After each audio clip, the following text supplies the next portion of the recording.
Nakadurog ng puso, Angelica Yulo nagmakaawa at humingi ng kapatawaran sa anak na si Carlos Yulo. Sa isang press conference, naging emosyonal si Angelica Yulo habang humihingi ng tawad sa kanyang anak na si Carlos Yulo, na isang 2 beses na gold medalist. Sa kasalukuyan, ramdam na ramdam ni Angelica ang sakit dulot ng mga akusasyon ng kanyang anak laban sa kanya. Ang mga akusasyon na ito ay tila nagdulot ng malaking gap sa kanilang relasyon, kaya't si Mrs.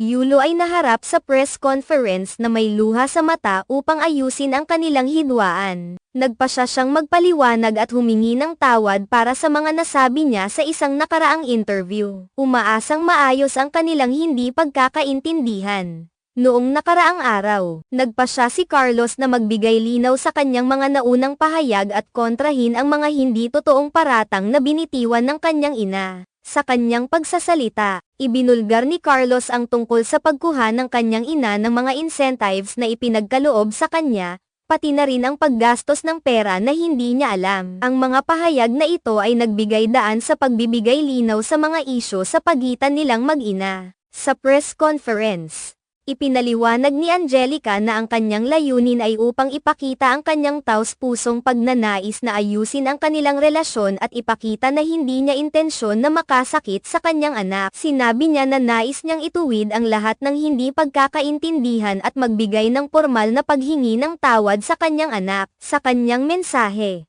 binigyang diin ni Angelica ang kanyang pagmamahal kay Carlos at ang halaga ng kanilang pamilya sa kanya. Inamin niya na maaaring hindi niya nasunod ang tamang proseso o hindi siya naging maingat sa kanyang mga aksyon, at nagmakaawa siya na sana ay maunawaan ito ng kanyang anak. Nagpasalamat siya sa lahat ng suporta na nakuha nila mula sa kanilang mga kaibigan at pamilya sa panibagong pagkakataon na maayos ang kanilang relasyon. Binigyang diin ni Angelica na mahalaga para sa kanya na may parating ang kanyang saloobin at mapanumbalik ang kanilang pagkakaintindihan. Ayon sa kanya, ang mga pag-uusap na ito ay mahalaga upang muling magkaayos at mapanatili ang magandang samahan nila bilang mag-ina. Sinasalamin ng press conference ang kanyang tunay na damdamin at ang kanyang determinasyon na ipakita ang kanyang pagsisisi at pagnanais na ituwid ang lahat ng pagkakamali. Samantala, si Carlos ay patuloy na pinangangalagaan ang kanyang reputasyon bilang isang atleta, at ang kanyang pagiging bukas sa publiko ay nagbigay diin sa kahalagahan ng transparency at pagiging tapat sa mga personal na issue. Ang kanyang pagsisiwalat tungkol sa mga pondo at ang pangangalaga sa kanyang mga incentives ay isa sa mga pangunahing dahilan ng hidwaan nila ng kanyang ina.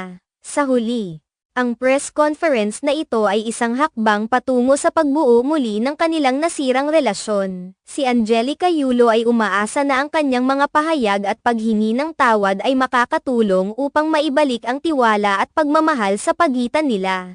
Ang lahat ng mga ito ay nagpapakita ng tunay na layunin ng pagbuo ng mas matibay na ugnayan at pag-unlad bilang pamilya.